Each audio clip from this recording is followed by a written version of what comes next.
아멘. 우리 전후좌우로 인사하겠습니다. 주님의 이름으로 축복합니다. 주님의 이름으로 축복합니다. 네, 주님의 이름으로 축복합니다. 네, 2022년 한 해의 마지막 달이요, 성탄의 계절로 불리는 이 12월, 오늘 그 둘째 주일 맞아 이 예배 자리에 나와 하나님 앞에 영광 돌리는 우리 모두에게 주님의 은혜와 평강이 충만하시기를 주님의 이름으로 축원합니다. 이 시간은 봉독해드린 본문의 말씀을 중심해서 사사기 강의 8번째 시간으로 또 기도원에 관한 3번째 이야기, 여호와께서 너희를 다스리시리라 라는 제목으로 함께 은혜를 나누고자 합니다. 이 난세의 영웅이 난다 라는 말이 있죠. 미디안의 압제 속에 나타난 영웅, 바로 그 영웅, 그 사람이 바로 큰 용사 기드온 사사입니다. 이스라엘 사람들은 이 기드온의 능력에 감명을 받았습니다. 그가 행한 일, 그것을 통해서 기드온의 능력 6가지를 살펴보면 이렇습니다. 첫째, 기드온은 목숨을 걸고 이 아버지의 집에 있던 바알의 단을 헐어버림으로써 용기 있는 인물로 드러났다라는 것입니다. 그래서 여룻바알이라는 별명을 얻기도 했죠. 또 둘째는 기드온은 단지 300용사만을 거느리고 13만 5천 명이나 되는 이 미디안 대군을 물리치는 기염을 토했습니다. 직접 군대의 선두에 서서 이 부대를 지휘하는 지도자로서의 그 능력이 있었다라는 거죠. 물론 이 또한 하나님의 크신 은혜임에 틀림없습니다. 셋째, 에브라임 지파 사람들의 불평을 유화책으로 잠재우는 그 어떤 면에서 외교적인 수완이 탁월하다라고 할 수 있습니다. 넷째, 지치고 힘든 군대에게 떡을 제공해 달라는 요구를 거부한 숫곳과 브누엘 사람들, 이렇게 반역한 도시를 단호하게 처단하는 것도 있었습니다. 다섯째, 피곤한 병사들을 이끌고 끝까지 적을 추격해서 섬멸하는 집중력과 끈질김, 또 지도력, 이렇게 초지일관된 모습으로 사명을 감당하는 그 모습을 보게 됩니다. 여섯째, 오늘 본문에 등장하는 18절로 21절에 이 미디안의 마지막 남은 두 왕 세바와 살문나를 쳐 죽이는 이 담대함 또한 그에게 있었다라는 겁니다. 이러한 것들이야말로 지도자로서 갖춰야 될 모든 능력을 갖추고 있는 그러한 사람처럼 보입니다.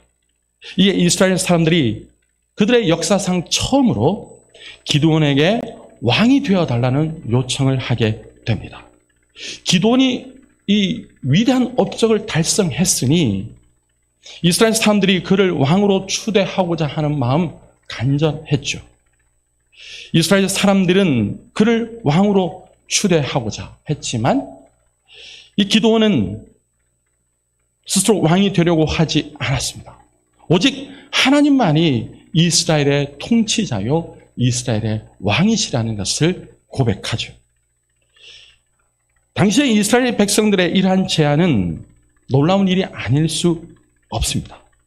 왜냐하면 이스라엘은 애굽 왕 밑에서 이 400년 이상을 종노릇하며 노예 생활을 하며 지냈습니다. 그들은 자유 없이 섬김만 있는 종들로서의 생활을 그렇게 긴 세월 동안 했다는 것이죠. 그럼에도 불구하고 이 기드온의 위대한 업적을 보고서 그들은 기드온과 기드온의 아들들, 심지어 기드온의 손자 등등 자손 대대로 이 왕위에 오를 수 있는 왕위 세습까지도 요청하고 있다는 것입니다.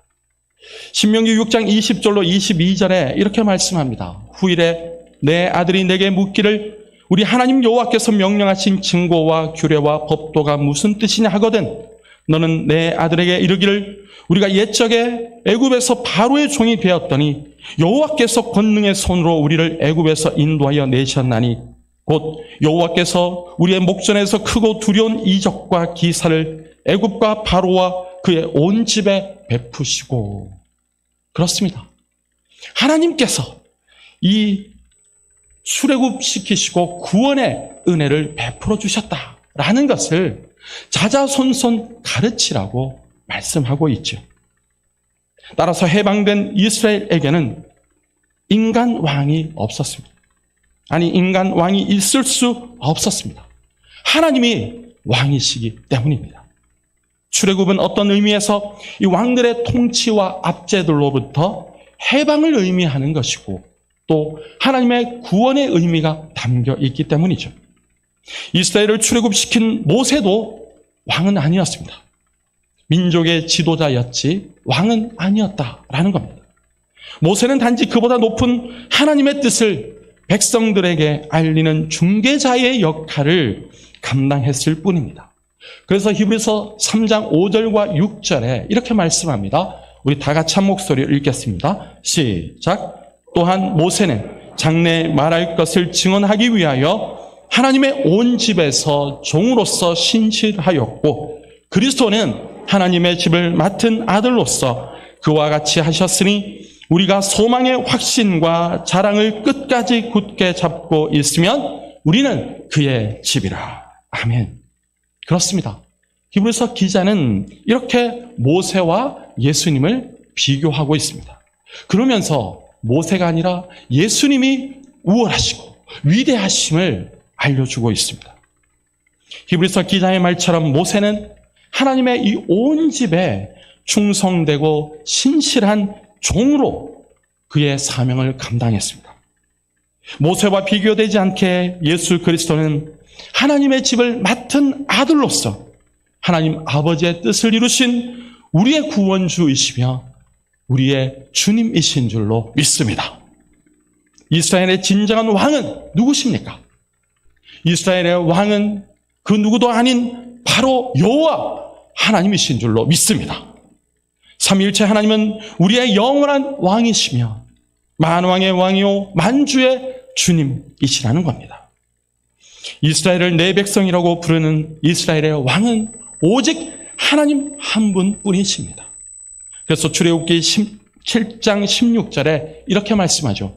그에게 이르기를 히브리 사람의 하나님 여호와께서 나를 왕에게 보내어 이르시되 내 백성을 보내라.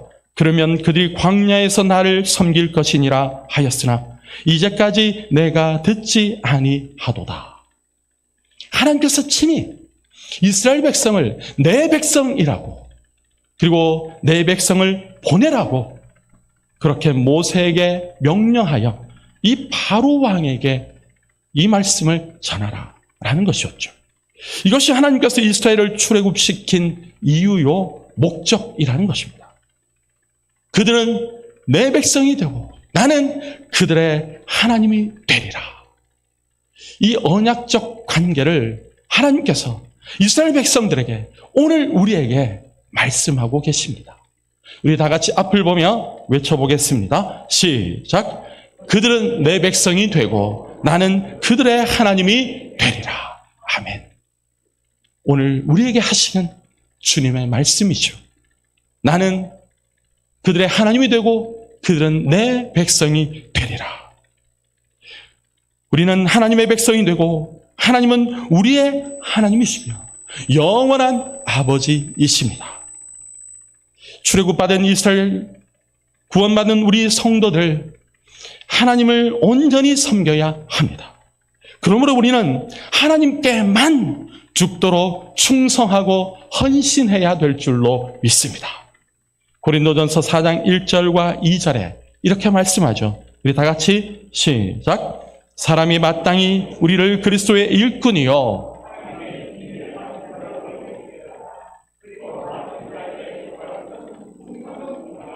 아멘.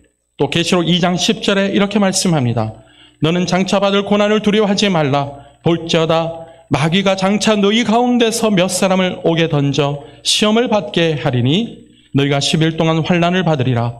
내가 죽도록 충성하라. 그리하면 생명의 관을 내게 주리라. 아멘. 이 마지막 부분만 우리 다 같이 읽고 외쳐볼까요? 죽도록. 시작. 죽도록 충성하라. 그리하면 내가 생명의 관을 내게 주리라. 아멘. 이 믿음과 확신을 가지시기를 소원합니다. 사사 기도는 온전하지는 않았지만 하나님의 왕되심을 이 사실을 선포하고 인정했던 것을 보게 됩니다. 오늘 본문 23절에 이렇게 말씀하죠. 기드온이 그들에게 이르되 내가 너희를 다스리지 아니하겠고 나의 아들도 너희를 다스리지 아니할 것이요 여호와께서 너희를 다스리시리라 하니라. 아멘. 여호와께서 너희를 다스리시리라. 여호와께서 오늘 우리를 다스리시는 줄로 믿습니다. 이것이 오늘 우리의 고백이 되어야 됩니다. 이 기드온의 고백이 오늘 우리의 고백이 되어야 된다는 거죠. 여호와께서 너희를 다스리시리라. 여호와께서 오늘 우리를 다스리시리라. 여호와께서 오늘 나를 다스리시리라. 이 고백과 찬송으로 예배와 영광을 올려드리는 성도가 다 되시기를 간절히 바랍니다. 그리고 곧바로 오늘 본문의 28절로 이어졌으면 참 좋았으리라 라는 겁니다. 자, 28절의 말씀을 우리 다 같이 읽겠습니다. 시작. 미디안이 이스라엘 자손 앞에 복종하여 다시는 그 머리를 들지 못하였으므로 기드온이 산 40년 동안 그 땅이 평온하였더라. 아멘. 이 얼마나 해피엔딩, 아름다운 결말입니까? 이렇게 되었다면 사사 기드온은 더할 나위 없이 멋있는 지도자요, 또 신앙인의 모습으로 기억이 될 텐데 그렇지 못했다는 것이 안타까운 모습이 있습니다. 사도 베드로도 이 가이사랴 빌립보에서 예수님에 대한 신앙 고백을 했죠. 우리가 잘 알고 있습니다. 주는 그리스도시요 살아계신 하나님의 아들이시니다. 여기에서 마무리가 되었다면 얼마나 좋았겠습니까? 그런데 예수님의 칭찬과 이 베드로의 이 신앙 고백 위에 교회를 세우시겠다는 예수님의 말씀, 그렇게 말씀하신 후 예수님은 이때부터 자신의 고난과 십자가 죽으심 그리고 사흘 만에 부활할 것에 관해 말씀하셨죠. 그때 베드로가 예수님을 붙들고 항변합니다. 결코 이 일이 주께 미치지 못하리다 라고 말이죠. 예수님은 이때 사탄아 내 뒤로 물러나라. 너는 나를 넘어지게 하는 자로다. 내가 하나님의 일을 생각지 않고 도리어 사람의 일을 생각한다 라고 꾸짖고 책망하십니다. 또 예수님이 잡히시던 날 예수님의 말씀처럼 베드로는 예수님을 3번 부인하는 그러한 잘못을 저질렀습니다. 그렇게 불충한 제자였죠. 하지만 이후 그는 하나님께 엎드려 간절히 회개했고 예수님의 십자가 부활과 그 사건, 그 놀라운 은혜, 그리고 예수님의 승천 후 성령이 오실 것을 기다리며 이 오순절 마가다락방에서 성령으로 충만함을 받고 그 이후에 하나님께 크게 쓰임받는 예수님의 종이요 사도가 되었죠. 오늘 본문의 24절로 27절에 사사 기드온도 사도 베드로와 비슷한 실수를 저지르게 됩니다. 왕이 되어달라는 이스라엘 백성들의 요구를 거절하고 여호와께서 너희를 다스리시리라 라고 하는 이 귀하고 복된 선언을 했습니다. 그리고 모든 영광을 하나님께 돌려드렸다면 그것으로 끝나면 완벽한 일이었을 텐데 말이죠. 그런데 그 이후에 기도는 인간적인 욕심을 드러내기 시작했습니다. 기도는 왕권을 거부한 대가로 이제 물질적인 요구를 이들에게 합니다. 전리품 중에 귀고리를 달라고 요구합니다. 이 요구에 이스라엘 백성들도 흔쾌히 동의합니다. 이렇게 해서 모아진 예물이 엄청났습니다. 이 모습에서 기드온의 신앙적인 모습이 변질된 것을 보게 되죠. 눈에 보이는 물질에 이 관심을 두게 된 겁니다. 눈에 보이지 않는 하나님을 잠시 뒤로 하고 안 계신 척 하고 있다는 겁니다. 민수기 31장 21절 이하의 말씀에 보면 이 비슷한 장면이 나옵니다. 그 장면에 등장하는 주인공은 모세입니다. 하지만 모세는 기드온과 전혀 다른 모습이 나옵니다. 모세가 미디안 사람들과의 전쟁에서 승리했습니다. 하지만 그는 전리품을 손에 대지도 않습니다. 그 이유는 이 전리품이 하나님께 바쳐진 물건이었기 때문입니다. 전리품을 나누는 일도 관여하지 않았습니다. 제사장 엘르아살이 율법의 규정을 알리는 역할을 했습니다.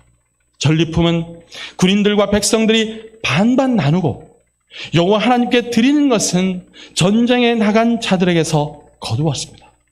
그리고 군인들은 모세가 요구해서가 아니라 자발적으로 모세에게 감사의 표시로 금을 드립니다. 기도는 이 모세와 대조적인 모습을 보입니다. 전리품을 나누어 주지도 않았으며 하나님께 드리지도 않았습니다.